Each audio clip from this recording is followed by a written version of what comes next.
Hello everyone, welcome to the daily news analysis by SRIRAM'S IAS, where we take important articles appearing in the Hindu newspaper and break them down from the UPSC examination perspective, which helps us to understand the context of the articles better, and we take out what is important for us from the examination point of view.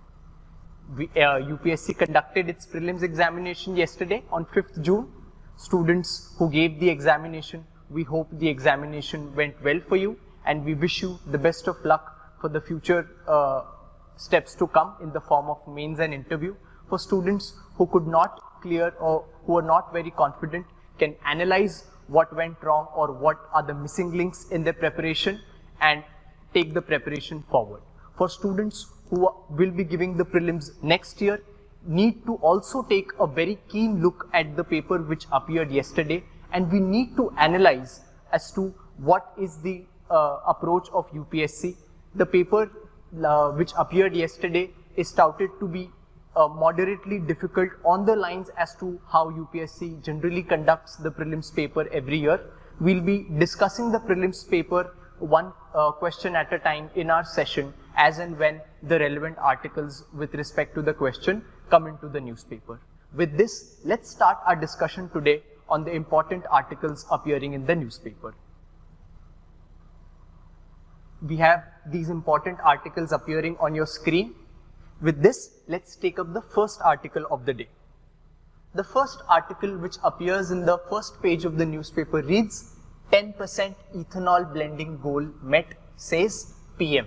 Now, if you looked at the prelims paper yesterday, there were a couple of questions which talked about the Prime Minister mentioning something, and due to that, the context of that thing became important and came in the paper in the form of a question. That is why we take this learning that whatever important events are happening, whichever the Honorable PM is mentioning and putting focus on, it also becomes important for us from the UPSC point of view. So in that light, the news is about ethanol. Ethanol blending goal met. Ethanol blending is a new age fuel which we are experimenting with, and not just experimenting with, we are also going quite ahead in it, and we study new age fuels in the Indian economy section of GS3. Now with respect to ethanol, which is also a biofuel, a previous year question has also been asked. We'll take a look at that previous year question, and then we'll get into the concept of ethanol blending. What is ethanol? What do we mean by ethanol blending? How does this fuel work? What are the legal provisions for this fuel? What is the target that the PM is mentioning about that is met with respect to the 10% ethanol blending? And we'll also discuss the merits and demerits of ethanol blending, right? So let's first take a look at the question which appeared very recently in the 2020 prelims paper, which talked about India's national policy on biofuels. Now, ethanol is a type of biofuel. So the question asks about what can be used as raw materials for the production of biofuels. The question goes on to ask certain options and then asks us to choose among the given options as the right answer.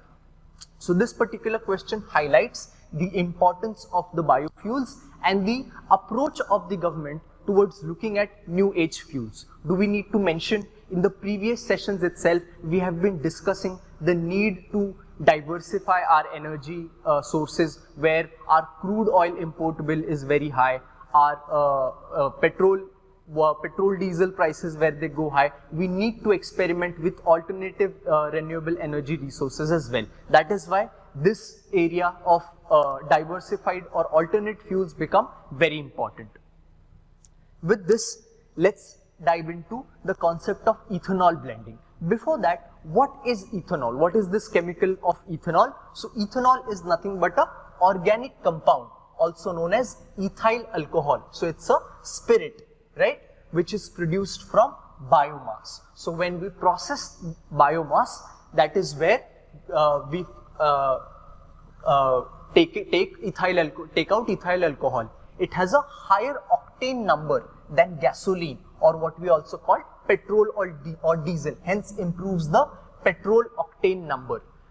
In simple language, what this means is that when we add ethanol to the fuel, it increases the efficiency of the fuel, it increases the calorific value of the fuel. And ethanol has insignificant amount of water in it as well. So this also becomes an advantage for ethanol. And ethanol is one of the principal biofuels which is naturally produced by the fermentation of sugars. So this becomes our primary source for extracting ethanol, which is fermentation of sugars by yeasts or via petrochemical processes such as ethylene hydration. So either we extract it by yeast or petrochemical processes such as ethylene hydration. So this is how we extract ethanol. So whatever substances which will have sugars present in it, which will be our source for extracting ethanol. So it is also an ingredient in alcoholic beverages. It has medical applications as an antiseptic and disinfectant as well, and it is used as a chemical solvent and in the synthesis of organic compounds as well. So these are the other uses of ethanol as well. So what can be the most common source of ethanol from which we can extract it? The sugar canes and all other starch containing compounds which and crops which we have, from all of that we can extract sugarcane ethanol. And what is blending? When we mix ethanol with our conventional fuels, that is what we call ethanol blending. Mixing of ethanol with conventional fossil fuels like gasoline in different proportions is known as ethanol blending. So this is our mixing of ethanol in the normal conventional fuel. Why do we mix this? Because as we saw, ethanol is more efficient than the conventional fuel, and it also reduces the carbon dioxide emissions which are generally emitted by the conventional fuels. Now what are the different proportions in which ethanol is blended with the normal fuel? That in that context we name the fuels that way. So when we say E5 fuel, it means that we are blending 5% ethanol with 95% gasoline. When we say E10 fuel, blending 10% ethanol with 90% gasoline. This is the E10% ethanol fuel which is being talked about in the article, where the Honorable PM is saying that the Government of India put a target that before November 2022 we should reach a target of blending 10% ethanol with the conventional fuel, and the article says that we have met this target as set in the National Policy on Biofuels. We'll be looking at the policy later on, but this is the topic of the article. Then what is E20 fuel? E20 fuel is blending, this is 20% of ethanol with 80% of gasoline. So this is also another target set for 25-26, where we want to go further and we want to increase the ethanol percentage in the conventional fuel and take it from 10 to 20, right? Then we also have various other versions known as E85, where there is 85% ethanol and 15% gasoline, and E100 fuel where there is 100% ethanol. But this is a very gradual transition that we are going to make. That is why we first set a target for achieving E10 fuel, and then we have an ambitious target set for 2025 and 26, where we have to achieve the target of blending 20% ethanol in our conventional fuel, right? With this, let's take a look at the important provisions on the National Policy on Biofuels, where this is the piece of law where we find the target of these biofuels and the blending of biofuels that we just saw. So what are the salient features of National Policy on Biofuels? First, the ministry which takes care of the implementation of this policy is the Ministry of Petroleum and Natural Gas. So this is an important point to remember with respect to prelims examination. Then the important provisions are, first of all, the national policy divides or categorizes biofuel into three parts. One is the basic biofuels, or what is also called the first generation biofuels, which contains bioethanol and biodiesel. And then we have the second generation biofuels, which have ethanol, municipal solid waste to drop-in fuels, and then we also have third generation biofuels, which has bio-CNG and etc. Basically, these are categorized in the form of their raw materials. When we change the raw material from which we are extracting the biofuels, that is how we classify them. So now the policy expands the scope of raw material for ethanol production by allowing the use of sugarcane juice, sugar containing materials like sugar beet, sweet sorghum, starch containing materials like corn, cassava, damaged food grains. So this became an addition in the policy where not just the healthy crops can be broken down and ethanol can be extracted from them, but also the damaged food crops which are not fit for use otherwise but can be used for extracting of the ethanol fuel, like wheat, broken rice, rotten potatoes. All of this will contain starch which are unfit for human consumption but are suitable for ethanol production, right? So this is the important point which got reflected in the question asked in 2020. The policy, with this can we solve the question that was asked, right? The policy allows use of surplus food grains for production of ethanol for blending with petrol with the approval of National Biofuel Coordination Committee. So if any farmer has surplus food grains, above food grains, they can use it to for ethanol blending. And an indicative target for 20% blending of ethanol in petrol and 5% blending of biodiesel is proposed by 2030, which in last June the Honorable PM amended it to 25 and 26, where we need to achieve this by 2025-26 itself, right? Now let's talk about where we're talking about this target being met, and this is June 2022 right now, and the target was set for November 2022. So we have achieved the targets 5 months ahead of the target date set. So what can be the merits of this ethanol blending? If we are so intently and vigorously moving towards ethanol blending in our conventional fuel, what are the merits that we intend to achieve through this? So there are significant merits of this step. When we increase the ethanol percentage of the conventional fuel, the amount of carbon dioxide emissions which it used to make, that will decrease, right? So it decreases the carbon dioxide emissions reduced, and that is what the PM has flagged, that 27 lakh tons CO2 emission have been reduced. This is what that the article is saying. Then if we cut down on the fuel, conventional fuel, we also cut down on our import bill. So reduction in import bill as well as happens as well.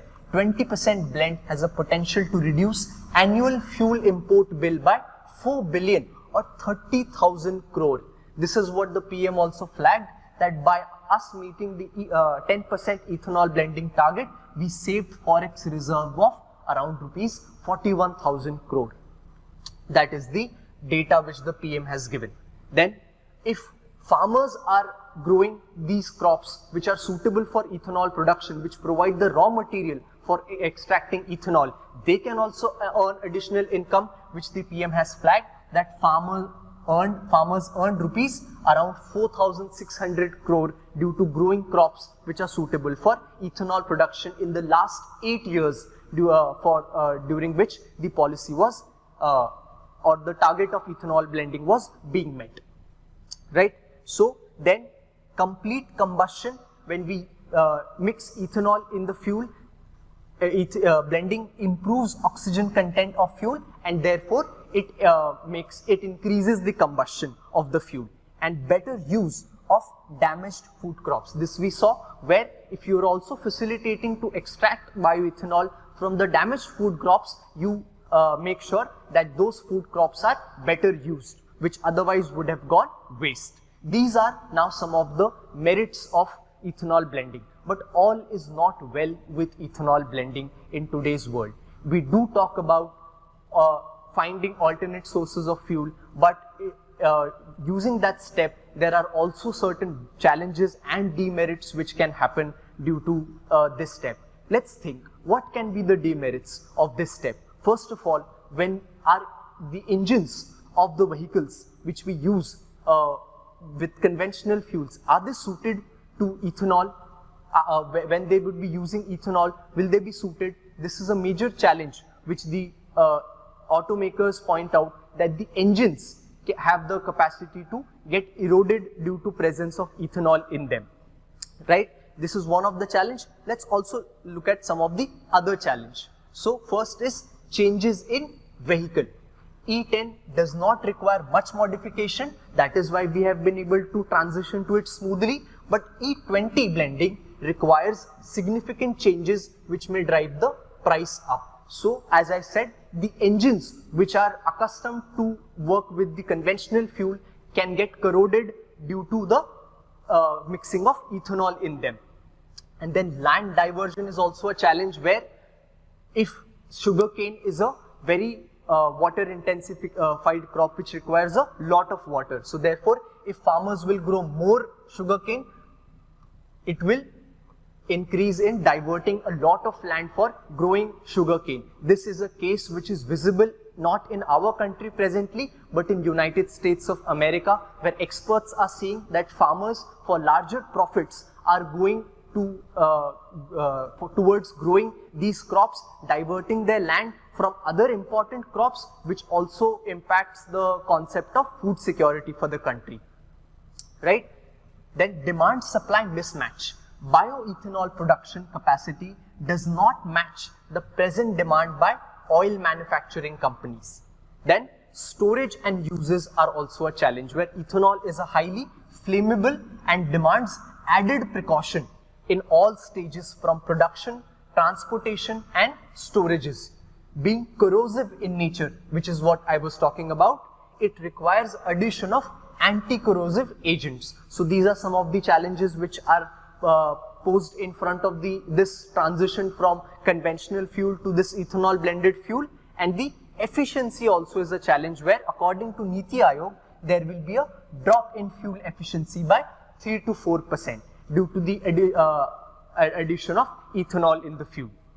This was the discussion on ethanol blending, where it's a very positive step that we are taking, we are mixing ethanol in the conventional fuel, and a lot of resources and income is being saved. But the challenges which come along with it also should be taken care of, and which is how we can really move towards the transition of alternate fuels successfully, right? With this, let's move on to our next article for the day. The next article also forms a point for us to discuss. Question appeared in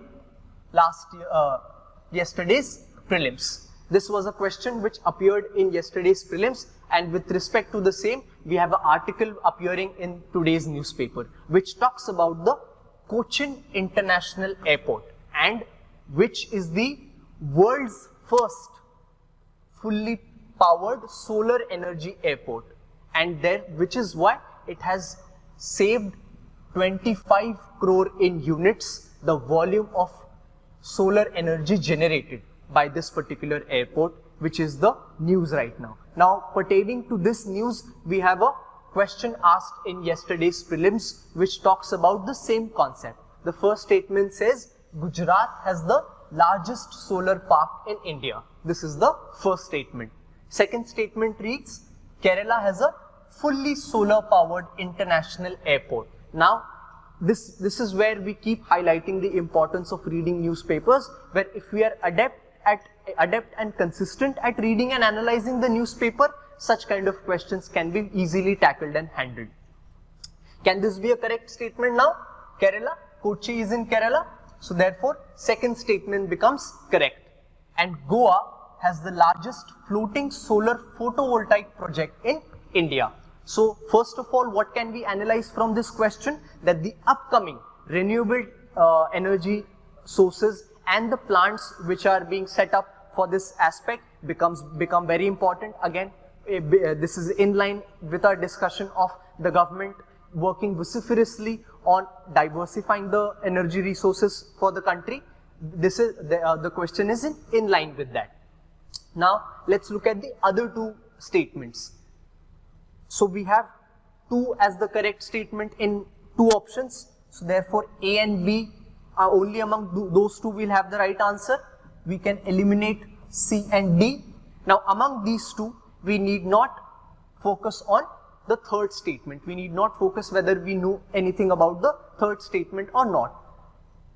Then only statement we have to consider is the first statement where it is asked Gujarat has the largest solar power park in India. Now this is an incorrect statement. The tricky part over here is that Gujarat, the largest solar park in India, has been inaugurated in Gujarat, but the work has not started yet. It is yet to be built. The current largest solar park in India is in Rajasthan.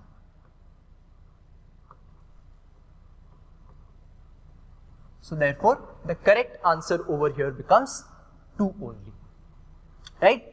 I hope we are understanding the link between how simple reading of the newspaper and being consistent at it through the lens of analysis of the UPSC question papers can help us with the questions that appear in the prelims examination as well as in the mains examination, right?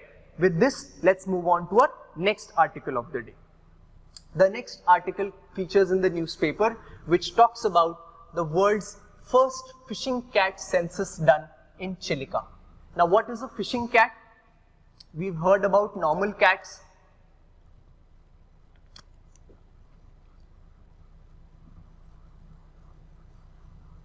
This is an image for fishing cat, where it is a very unique species where it lives in the marshy lands or wetland areas or the riverine areas, and it flourishes over there. Now, the Chilika Lake is also the India's largest brackish water lagoon, and in that area is where first we look at the location of Chilika Lake, which is situated in the state of Odisha. This is a brackish water lake. In this lake, the first fishing cat census has been done, which is the first such population counting exercise outside any protected area network. So outside a protected area network, this is the first such population counting exercise. And what have they found? They have found that 176 such fishing cats exist in the Chilika Lake environment.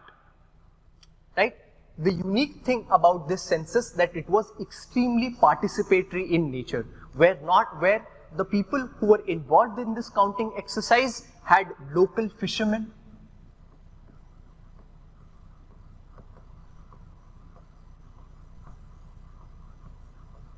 NGOs, authorities,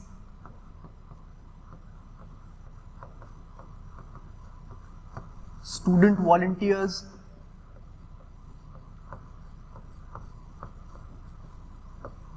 all of these people together participated in this exercise to undertake this population counting exercise for the fishing cat. Now, why is this census useful?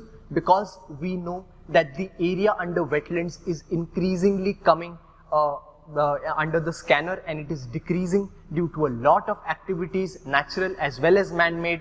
So therefore, counting the species of the fishing cat, which is a specialized species or a specialist species, when we count the specialist species of such kind of an ecosystem, we get a better picture of this ecosystem as to what is wrong with it, what can be done to improve this ecosystem. Now, what do we mean by specialist species? There are 2 types of species when we talk about in an ecology, in terms of the their source of food. So one is a generalist species and one is a specialist species. Generalist species are those species which have a diversified palette of diet, where their source of food is quite diversified. They can have their food palette contains a lot of stuff. But specialist species are those species which have only limited food options. And when we count these specialist species, it gives us a better picture of that ecosystem, that such kind of specialist species are able to thrive in this ecosystem or not. So this is the importance of this first ever outside the protected area network census done for the fishing cat. With this, now for the examination perspective and from the perspective of environment, let's look at certain additional points for the fishing cat. Now the fishing cat, let's look at some important points for them, where it is twice the size of a house cat. It is larger in size and it is nocturnal, which means that it is active at night. And apart from fish, also preys on frogs, crustaceans, snakes, birds, and scavenges on carcasses of larger animals. So this becomes the food palette for the fishing cat. The species breed all year round, and they spend most of their lives in areas of dense vegetation close to water bodies and are excellent swimmers. Hence their presence in the Chilika Lake, which is a wetland.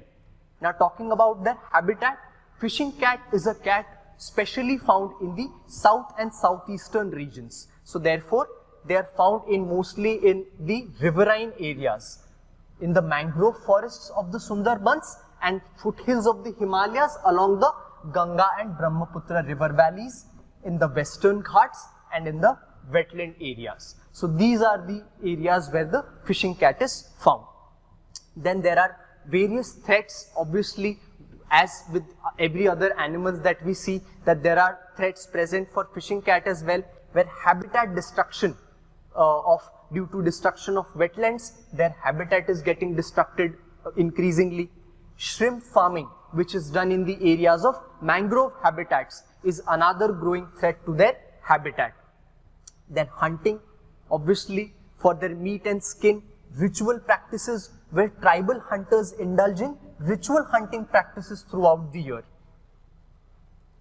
Then also poaching, occasionally poached for its skin, and poisoning as well, where indiscriminate trapping, snaring and poisoning is done of the fishing cat.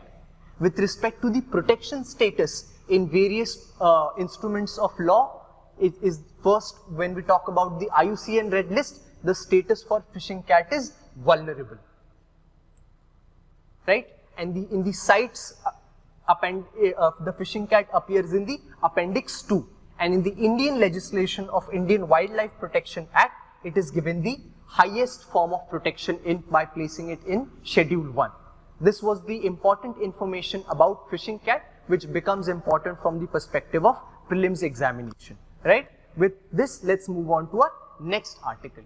The next article talks about the plans afoot for 90th Interpol annual meet. Now, Interpol is the police organization we often used to hear in the Bollywood movies, right? And in Hollywood movies as well, where Interpol is nothing but the international police, the police which works at an international level. Why this news becomes important? Because their 90th annual meet is going to happen in New Delhi.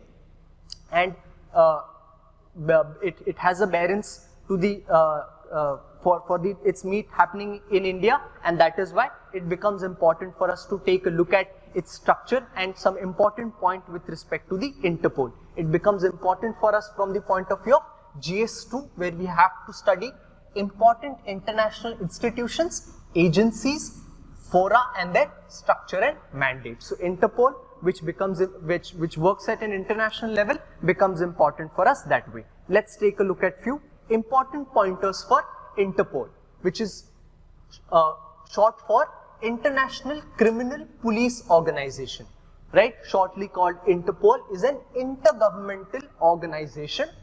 Where we say intergovernmental means that various governments of the states come together to form this organization that helps coordinate the police force of 194 member countries. So it works as a chief source of coordination between the various police forces of member countries. Established in 1923, it enables cross-border police cooperation and supports and assists all organizations, authorities and services whose mission is to prevent or combat international crime.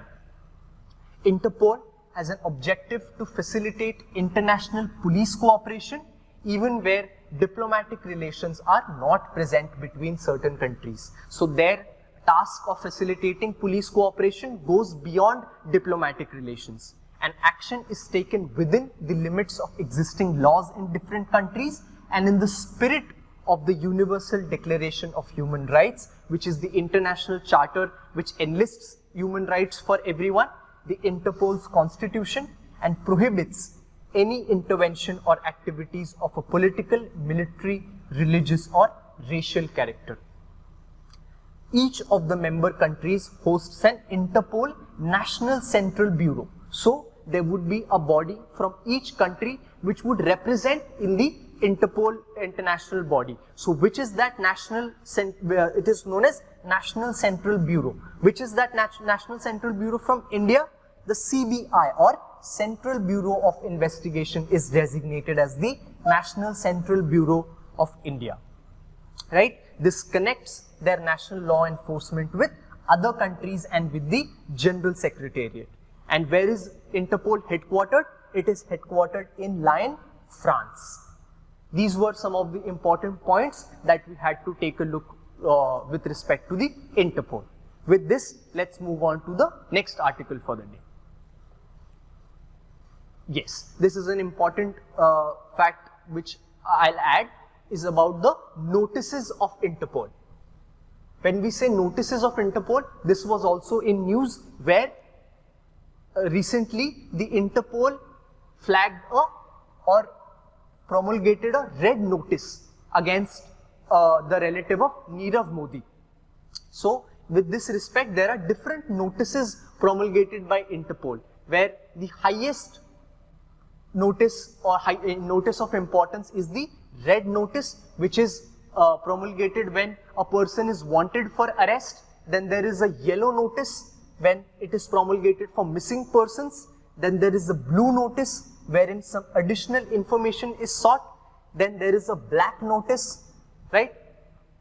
Green notice, orange notice, purple notice, and Interpol UN Security Council special notice. The details of all these notices is not something which we need to know, but only the red notice can be held important, where it is the highest form of classification accorded, and it is for wanted persons for arrest, which was also promulgated in the case of India. With this, let's move on to the next article for the day. The next article reads, Rivers Facing Heavy Pollution, CSE. What is CSE? Center for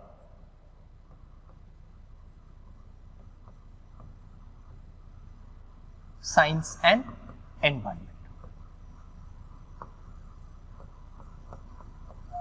This is an NGO which works for the issues of environment.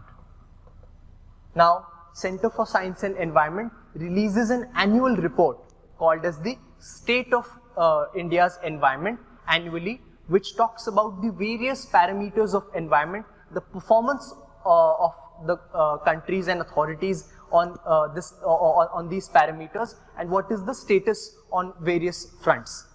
So now, in this report, the report is talking about the alarming pollution in India's rivers and various other things. We'll take a quick glance as to what this report is saying, and the data which this report puts out is useful for us to use in our mains answers whenever we find the suitability of putting them. And this article becomes important for us from the GS3 perspective, right, where we study about the conservation and of environment and environment pollution.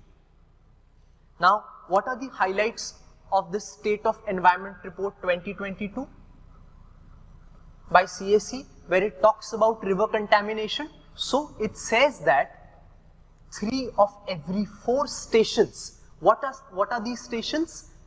These stations are river quality monitoring stations. They have posted alarming levels of heavy toxic metals such as lead, iron, nickel, cadmium and copper, which means that the rivers in the country where there are such stations where water quality monitoring stations where the collectors of the sample collect the sample of the river water, they test the water for impurities, and they have found that 3 of every 4 such stations are showing alarming levels of presence of these toxic metals, which we need not mention how harmful they are for the human and animal health. How many such stations are there? So 764 river quality monitoring stations are there, spread across 28 states, right? Across all the rivers that we have, total number of the monitoring stations are 764, and the sampling was done for 588 stations, where it was found that the BOD, this is a concept which is important for us, which means biochemical or biological oxygen demand, and total coliform. We'll also look at this, what total coliform means, is very high in 88 and 239 respectively, which means that BOD was as high as 88 and total coliform levels were as high as 239 in these stations, right? Now, when we say biological oxygen demand was high, what do we mean by biological oxygen demand? So, let's understand what it means. The biochemical or biological oxygen demand is the amount of oxygen required by the microorganisms to break down the organic materials. Let's understand it this way. Let's say that there is a water body, and we have to, in this water body, there's a lot of presence of decayed material, organic material. Now there is a presence of a lot of microorganisms who break this organic matter down. Now these microorganisms, to break this organic matter, require oxygen. They break this organic matter down in the presence of oxygen. Now, can we say that more the number of organic matter present in these water bodies, which in the form of decayed material and impurities, more oxygen would be needed by these microorganisms to break this organic matter down? This demand of the oxygen by these microorganisms becomes an indicator of the impurities and increase in the organic matter present in the water bodies. That is what we call BOD, or biological oxygen demand, where if the amount of oxygen required by the microorganisms is high, it would indicate high amount of organic matter and decayed matter in the water bodies. And then what do we mean by total coliform? Coliform means coliform is a type of bacteria which is present in the excreta of animals and humans. So a lot of the excreta is secreted into the water bodies. So this measure of this bacteria gives us an idea of how much this kind of bacteria is present, which would also impact the health of the water body. So these are the measures which were done to analyze the pollution of river water, and as we can see, we can use this data by the report, where we have been seeing alarming signs of the presence of these heavy metals, as well as biological oxygen demand being high and coliform bacteria levels also being high. This was what they talked about river pollution. There were certain other things also which the report talks about. What is that?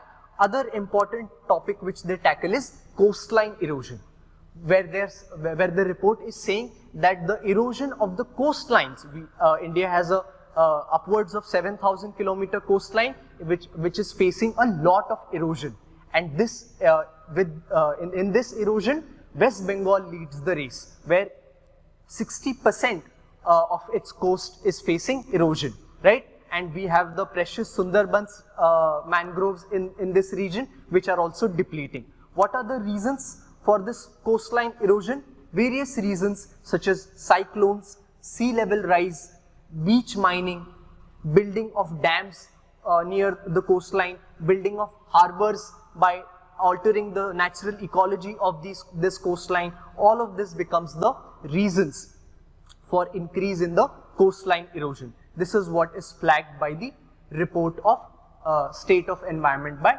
CSE. Then other important aspect which they talk about is the India's forest cover.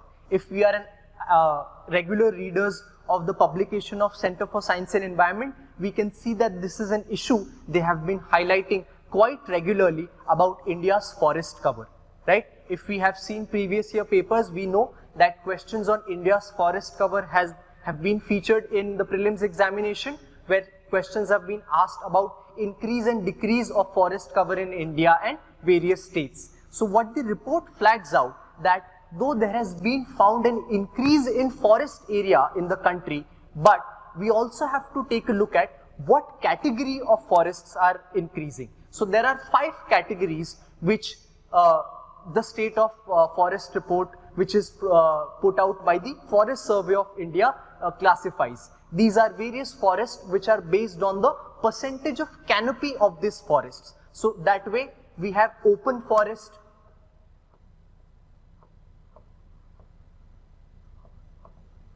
moderately dense forest,